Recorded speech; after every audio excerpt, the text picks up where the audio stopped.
Hi guys, it's Frankie from Frankie Tech. Good to see you guys again. And look what I have in my hands, guys. It's none other than the OnePlus Nord. Now let's not jump into all the other stuff I've been talking about recently with this phone. Let's just talk about this phone. And initial impressions of the hardware of the OnePlus Nord are generally positive. Guys, look, it's got no headphone jack, but look at that gorgeous display. But you see there, and one thing I wanted to answer to myself, was that double punch hole bigger than I expected?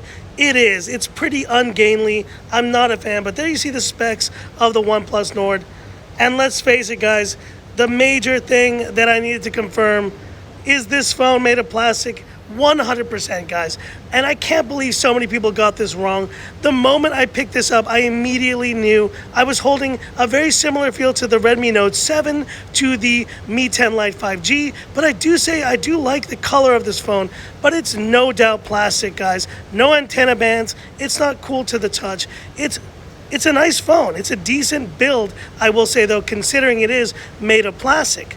And the display is actually very nice. I would say that's probably one of the highlights of this phone. And overall, by the way, this is not my unit. This is just a review unit that, or just a unit that I'm borrowing from. Shout out to my guy Lampo here. Someone else has already bought this. But you see the double punch hole is quite a bit larger than I expected. And I'm not a fan of that.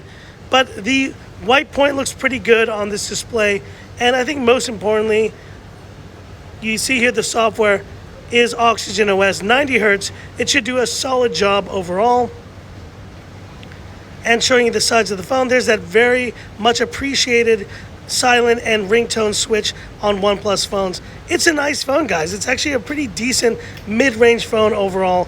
But considering the price point here in Hong Kong, the guy today just bought this for 3,500 Hong Kong dollars, and I can pick up a similarly spec'd Mi 10 Lite 5G for 1,000 Hong Kong less. So, it's not really a value phone here in this part of the world.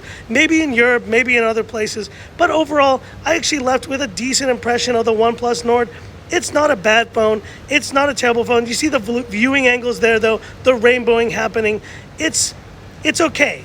I'd give it a 7 out of 10 overall if I were to review this phone. And let me know if you do want to see a review of this phone. But overall, guys, that's it for this one. Like, subscribe, stay tuned, and this is Frankie Tech signing off.